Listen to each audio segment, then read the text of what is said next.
Bubble Shark here. Today we're going to be talking a little bit about Battlefront 2 through my potato mic.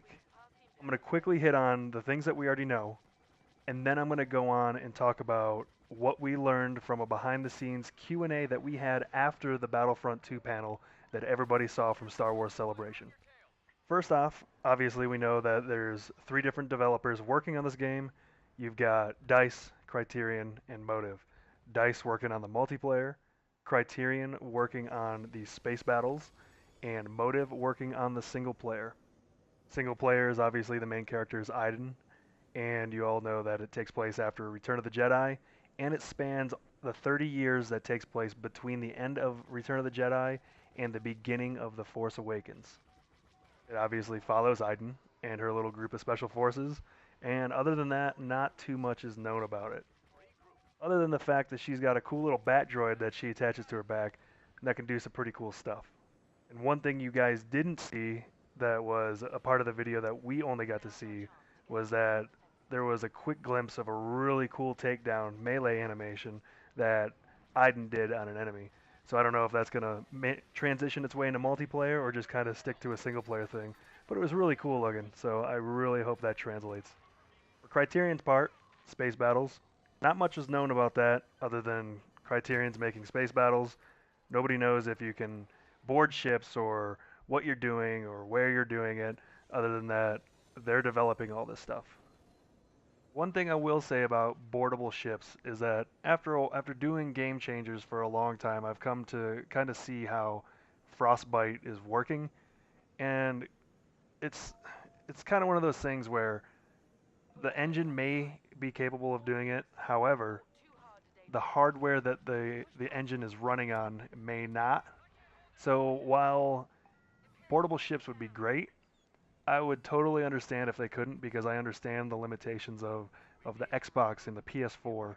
And maybe if they were making it for Xbox Scorpio or whatever it's going to be called and PS4 Pro, they could do it. However, I'm not quite sure that boardable ships would be possible on older hardware.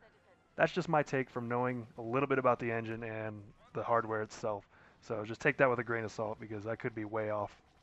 Next thing I'll talk about is the DICE gameplay. So regular multiplayer, on the ground, combat, whatever you want to call it, infantry gameplay. There we go. We'll go with that one. The big thing that's confirmed is classes. This is huge. This is going to really help push team gameplay as that wasn't really too much of a thing in the first game because everybody kind of picked three cards, stuck with them, and there wasn't much variety in gameplay. This class warfare is going to be huge. It's going to allow for variations in gameplay. It's going to allow for teams to kind of coordinate with what they want to build as situational awareness. If people are paying attention, they can jump back and forth between classes and pick what they want. Also, the fact that they confirmed that there's weapon customization, there's visual customization on the characters themselves, there's vehicle customization, hero customization, talking about different abilities and such.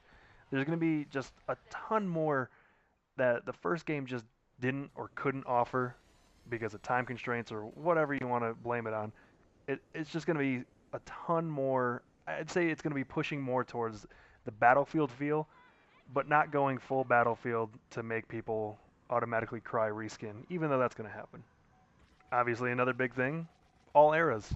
People are going crazy over that. That's one of the biggest things that was announced and that really everybody wanted. I saw tons of stuff on Twitter, Reddit, the forums. Just everybody's going crazy over this Clone Wars content that was added, and it kind of just goes to show that the team is listening. They may not communicate it, or people may not see it, but the team listens, and that's the biggest thing. It's just the amount of content added and the things that have been released so far that pretty much falls in line with what everybody was complaining about last time. It really goes to show that they're listening, and hopefully going forward that it'll continue that trend. So, planets, Hoth, Endor, Tatooine for Mos Eisley, Naboo, Kamino, Starkiller Base, Jakku, Takodana, Yavin 4, and Scariff, possibly, but I'm willing to bet that that's not Scariff and it's just a ship, and that's part of a space battle.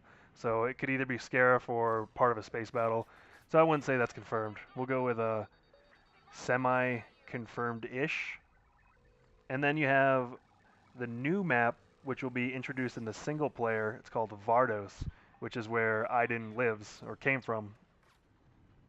The heroes that were announced right away was a Luke, Rey, Kylo Ren, Darth Maul, Yoda, Han Solo, Darth Vader, and that's pretty much it for the announced ones. But seeing as they announced that many so far, I would be wagering that there's a ton more to come out here in the near future, maybe by EA Play, or who knows before. I doubt before, but I would wager EA Play for more stuff.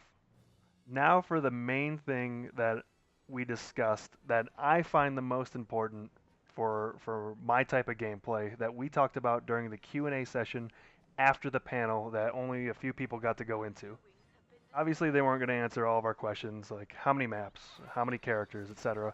But they did talk about one thing that I was really, really happy about, and that was about how the weapons handle and a little bit about the new depth that weapon handling is going to be added into the game. Dennis did confirm that hip fire and ADS fire will be different, and that it will be harder to aim via hip fire as opposed to ADS. I think that's going to be a huge thing for just a skill gap in general in this game. So it's going to go away from the more casual feeling and make it more skill based. And I think that's great. I think it's sorely needed because gameplay felt pretty stale after playing for a while in the Battlefront in 2015. Doing this is going to allow for people to master weapons and to get better at them and to pick their engagements wisely. While there was a lot more stuff talked about, I'm going to let you watch YouTubers like Battlefront updates and such to get all that information because he was recording audio so that he could get all the information.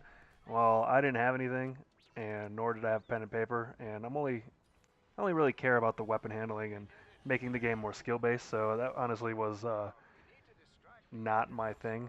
Plus, I've been blown up a lot, so I don't really remember stuff too well.